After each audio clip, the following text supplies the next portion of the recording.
Hey guys, today I'm here to talk to you about the one and only Bruce Lee and 10 of life lessons that I've learned from him that have helped improve my life. Alright? So the first one is control your temper. Bruce Lee says a quick temper will make a fool of you soon enough. He also says that if you allow yourself to be angered by a person, that person automatically has control over you. So I know we live in a world with lots of difficult people, with lots of people who get on our nerves, who frustrate us, who try to get under our skin. But if you allow them to do that, you allow them to control you. You allow negative people to have a control over your life. So you have to learn to detach from that, right? You can't let angry people make you an angry person, right? You can't let people who mock people turn you into a mocker, right? So control your anger. There's many ways to learn how to control your anger. There's meditation, there's philosophy, there's weightlifting, exercise to get aggression out if you need to, right? But if you're always constantly snapping at everybody, that's going to ruin your relationships, right? If you're always being angry, if you always have this atmosphere of anger, people aren't going to want to be around you. And if your enemies can anger you with a single word or a single sentence, then your enemies have so much power over you because all they have to do is say a word and you lose it. All they have to do is bring up something and you lose it, right? You have to learn to be calm in spite of people, right? Because people are always going to be there. Stupid people are always going to exist. They've existed since the beginning of time and they will exist long after. So we have to learn to control ourselves in spite of that. To not get angry in spite of all the stuff that may be going on in our lives, right? Number 2, you can succeed amidst racial injustice. So for those of you who didn't know, Bruce Lee was half Chinese and half German. So he wasn't 100% Chinese or 100% German. And back then, worse than it is today, if you were not 100% something, you were rejected by both. So Bruce Lee wasn't accepted by Chinese people and Bruce Lee wasn't accepted by German people. Yet, he was able to have a successful movie career, become a phenomenal martial artist, and one of the most famous people, to date, right? And for me, as an African American, as a black man, that's particularly inspiring because it shows that I don't have to be white. I don't have to be a certain race in order to be successful in this world. A lot of people like to hide behind that. They're like, oh, I can't succeed because I'm black. Oh, I can't do this because I'm Asian. Oh, I can't do this, I can't do it because of my skin color, right? And while being a certain skin color may provide you with certain challenges more than would other races, that doesn't mean you can't succeed in spite of it, right? Bruce Lee is the prime example, right? Just because you're a certain race, just because you're black, just because you're white, just because you're Asian, just because you're Hispanic, what have you, does not mean you can't succeed. Even when racist people rebuke you and mock you and try to work against you, you can still win in the end. You can still succeed, right? So don't think just because of the color of your skin that you're not able to succeed, not able to be a success, not able to have a good life in this world, right? Number 3, repetition is important, right? Practice is important. And the repetition of one good thing is more important than doing a bunch of things once, right? Bruce Lee's quote says, I fear not the man who practiced 10,000 kicks once, but I fear the man who practiced one kick 10,000 times, right? And so basically that's an argument for repetition, for practicing something over and over and over and over and over again until it becomes a skill. Bruce Lee also says when he's fighting or when he's sparring, when he's striking, he says that he doesn't hit. It hits all by itself, right? All by itself. What does that mean? It means it was so ingrained into his subconscious. It was so ingrained into who he was as a person that when he was fighting a jab or a kick or whatever, it just came from him because he'd practiced it over and over. So this applies to a fight, but it also applies to other things in our lives, right? If we go back to anger from before, if you've trained yourself over and over and over and over again to be calm and focused on it, then when the time comes, being calm will just come natural. It will come easy because of the training that you've done over and over again, right? If you're a power lifter and you're lifting weights every single day on your training regimen and doing it consistently and practicing it over and over and over again, when the time comes for a powerlifting competition, you'll be strong because you've practiced it over and over and over. Repetition and consistency. These are principles that Bruce Lee advocated for, right? Number 5, focus. Bruce Lee says, the successful warrior is the average man with laser-like focus. In this world, there will be people more talented than you, more naturally gifted than you. But if you're more focused and more disciplined, eventually you'll surpass them if they're not doing that as well, right? It reminds me of, there's 2 pictures of Arnold Schwarzenegger. Arnold Schwarzenegger, one of the greatest bodybuilders of all time. His sons, right? Exact same genetics.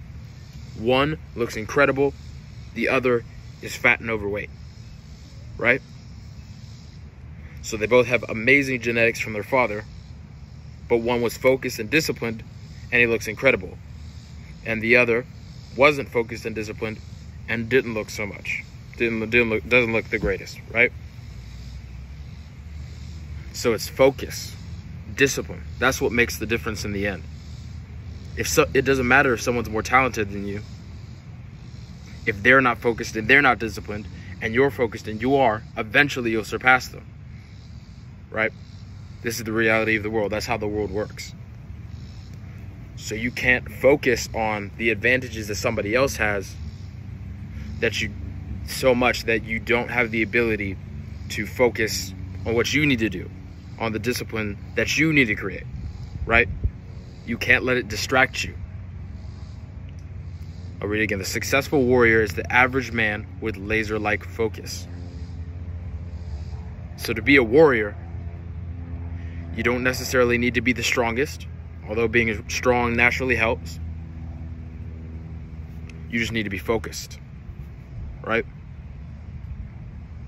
Focused on being the best version of yourself that you can be every single day, right? Regardless of your talent, regardless of where you start off, it doesn't really matter where you start. It matters how you finish, right? All right. Number 6. Life's battles don't always go to the stronger or faster man, but sooner or later, the man who wins is the man who thinks he can. I'll read that again. Life's battles don't always go to the stronger or faster man, but sooner or later, the man who wins is the man who thinks he can. This stresses the importance of confidence, right? It doesn't matter how skilled you are. If you're going into a fight and you have no confidence whatsoever, you're not confident in your abilities, you're not confident in your training, you're not confident in your spirit, you're going to get beat by someone who is less experienced than you, less skilled than you, who has confidence, right? And so confidence is one of the most important things someone can develop in their lives, especially for young men, right? When you're confident and you carry yourself a certain way, people react to you differently, whether it's a job interview, whether it's with girls, women, what have you. When you carry yourself with confidence, people notice, people take notice, and it's beneficial, right? And you have to have confidence. You have to have an iron mind that is not easily messed with. So that's the importance of confidence. Life's battles don't always go to the stronger or faster man, but sooner or later, the man who wins is the man who thinks he can, right? So confidence is so powerful, self-belief is so powerful, it can overcome things like speed and strength, right? It can overcome things. If you have a guy who's, say, he's a 10 out of 10 looks-wise, right? But he's insecure, he's not confident, he hides away. And then you got a guy who says a 7 or 8, right? but he's super confident. He knows who he is. He knows what he's doing. He knows what his mission, his purpose is, right? Who do you think is going to have more friends? Who do you think is going to get more girls? Who do you think is going to be more successful in life? The guy who starts off with automatically higher potential but doesn't use it, or the guy who starts off a little bit lower but has confidence, and that boosts him up, right? And then it equalizes, and eventually it tips in the favor of the confident guy, right? Confidence is so important. I can't tell you how many times in my life that confidence has benefited me, right? I remember my wrestling state championship match. I was extremely confident, right? I knew I'd been training all year, all season. I've been lifting weights, I've been studying techniques, I've been working in the wrestling room. I was confident that I was going to go out and I was going to get my state championship, and that guy wasn't going to stop me, right? I was confident. I was sure of myself. I wasn't arrogant. I didn't think, oh, I'm just the greatest person in the world, so I'm just automatically going to win. But I had confidence in my training, confidence in my conditioning, confidence in my strength, confidence in my spirit. So then I went out and I got my state championship because I was confident. But if I had gone out there sheepish, I would not have succeeded as well. I may not be able to make this video right now telling you I won a state championship if I wasn't confident, if I wasn't sure of myself, to go in with my game plan, to set up my techniques, to execute, right? Confidence gives you the ability to execute, while insecurity and fear keep you in this place of, oh, I can't do it, I can't go, I don't know, right? Sometimes you got to get out of your head and you just got to go, right? Sometimes you just have to act, even when it's scary. That's what bravery is, right? Proverbs says, the righteous are as bold as a lion. Hear that? The righteous are as bold as a lion. So that is what you're supposed to be. You're supposed to be bold. You're supposed to be confident. But you don't see a lion walking around like a house cat. You see a lion walking around like a beast, like the king of the jungle. How he carries himself, like he owns the plains of Africa, right? So that's how you need to carry yourself. Don't be arrogant. Don't think you can't do any wrong, or that you're the ultimate human being, or that you still don't have a lot to learn, because you do.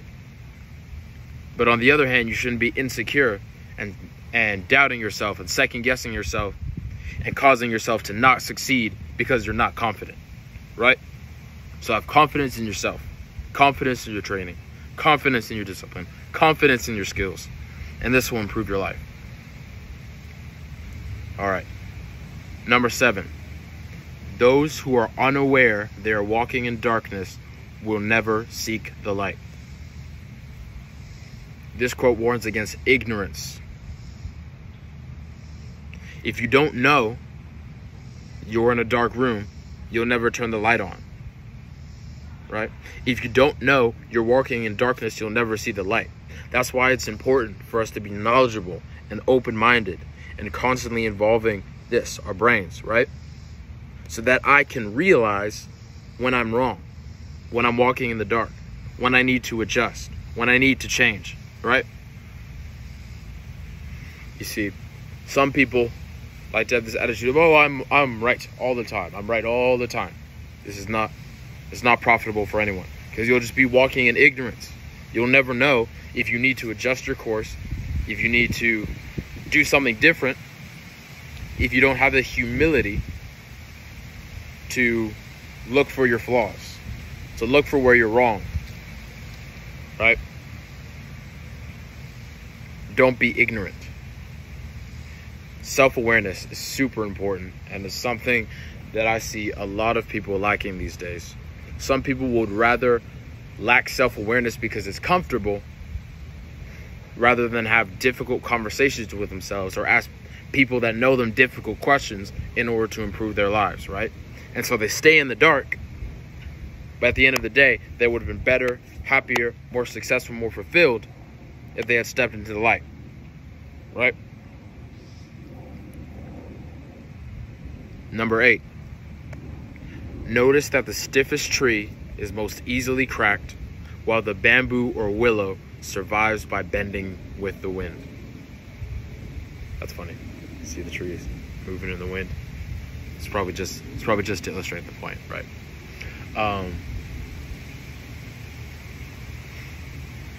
That quote supports adaptability. Like I just mentioned before, the ability to change, right? If you're always so stuck in this mindset of, I'm never going to change, right? You never will. Or, I don't need to grow. I'm fine. I know everything. You're never going to grow. You're never going to reach your fullest potential if you're so rigid and so hard-headed and so stuck in your own mind that you don't allow people and the universe and God to guide you, right? So don't be arrogant. Don't be stubborn. Don't be unnecessarily hard-headed. Now, that doesn't mean you don't stand firm in your beliefs. But when you realize that you might be wrong, be open to that. As opposed to being rigid and be like, oh, I can't change. I won't change. Right? I remember in fighting, in martial arts. You know, Bruce Lee was a martial artist. And martial arts, especially for me, personally, I find adaptability to be one of the best tools in my arsenal, right? Because I always come in with a certain game plan of how I'm trying to execute something when I'm in a boxing match, wrestling match, jiu-jitsu, what have you. But I'm always ready to adjust, right? If takedown number 1 doesn't work, or submission number 1, or the jab doesn't work, then I can switch to the cross. I can step to the side. I can move my body in a certain way, right? But that's all adaptability and creativity. Sometimes the plans you have aren't going to work. And when that happens, you need to be able to adapt, adjust, and overcome, right? Adapt, adjust, and overcome, so that you'll be able to succeed in life. Because life's rarely going to go 100% according to plan, but you have to be able to bounce back from that regardless, right? Notice that the stiffest tree is most easily cracked, while the bamboo or willow survives by bending with the wind. Number 9, the more we value things, the less we value ourselves. Let me say that again. The more we value things, the less we value ourselves. This quote warns against materialism, and it's something that a lot of people suffer from today. They're like, if I don't have the Gucci, if I don't have the Versace, if I don't have the Lamborghini, if I don't have the Nikes, if I don't have this, I don't have that, I can't be happy. I can't be satisfied. I can't be fulfilled. Right? And that's not the way. That's not the way to live a good life. And don't get me wrong, I like stuff too. I like shoes, I like watches, I like necklaces, I like weightlifting, I like there's stuff that I like. There's objects that I'd like to acquire, but I don't let not having those rob me of my peace. Or even when I lose an object, I don't let it rob me of my peace. Right? If I were to lose, I really like this this cross necklace, for example. But if I were to lose this, I might be slightly upset, but it wouldn't rob me of my peace. It wouldn't change who I am as a person, right? This necklace, these clothes, this phone, this computer, these AirPods, right? They're just things. They're just inanimate objects. They have no soul, no spirit, right? And while things are nice to have, you can't allow things to determine your worth as a person, right? All right, last one, number 10. Mistakes are always forgivable if one has the courage to admit them. Seems like I've already kind of addressed this one. This is like an echo of what I said before. Mistakes are always forgivable if one has the courage to admit them. You cannot improve if you don't have the courage to admit your mistakes. You cannot adjust if you're so stuck in your own way that you're not adaptable and changeable, right? So mistakes are always forgivable if one has the courage to forgive them. If one has the courage to admit them, right?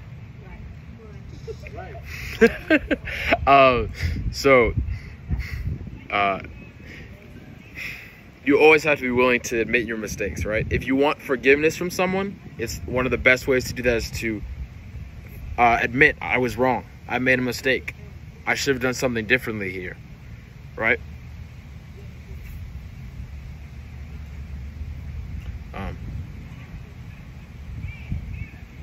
Jeez, common sense, guys. Don't apologize if you're not wrong, but if you are wrong, man up. Admit you were wrong, and then adjust. There's no shame in being imperfect, but there is shame in pretending to be. It's like this false holiness, this false narrative that, oh, because I do all of this, I'm perfect, and I have no room to grow, no room to change. I have figured it all out. It's not true. It's a lie. It's inaccurate. Right? Mistakes are always forgivable if one has the courage to admit them. All right. I'll run through all 10 real quick, and then I'll finish it up for today. So, number 1, control your temper. A quick temper will make a fool of you soon enough. Number 2, you can succeed no matter your race. It doesn't matter if you're a minority. Bruce Lee did it, and so can you. Number 3, repetition and consistency are important. I fear not the man who has practiced 10,000 kicks once, but I fear the man who has practiced one kick 10,000 times. Number 4, spend your time wisely and don't waste your time. If you truly love life, don't waste time, because that is what life is made out of. Number 5, focus. The successful warrior is the average man with laser-like focus. Number 6, life's battles don't always go to the faster or stronger man, but sooner or later, the man who wins is the man who thinks he can. Be confident. Number 7, those who are unaware they are walking in darkness will never seek the light. Be humble. Be self-aware. Hold yourself accountable. Number 8, notice that the stiffest tree is most easily cracked, while the bamboo or willow survives by bending with the wind. You must be adaptable. You must have the willingness to change when necessary. Right? Number 9, the more we value things, the less we value ourselves. Don't be materialistic. It's nice to acquire money, to acquire wealth, to acquire objects, right? But don't let them define you. Don't let your peace be robbed or given by an object, by a material, by something with no soul, no spirit, no mind, right? And then number 10, mistakes are always forgivable if one has the courage to admit them. Be willing to admit your faults. Be willing to apologize. Be willing to change. That is how you create the best life for yourself and for others. All right? Hey, guys. If you made it this far, that's great. My name is PJ. I run this YouTube channel called Flow Primitivo, because Primitivo is my first name. This is like my flow, because I kind of just let these videos go, and I give life advice on weightlifting, martial arts, and a bunch of more stuff is to come. So like, subscribe, and share, and I'll see you in the next one.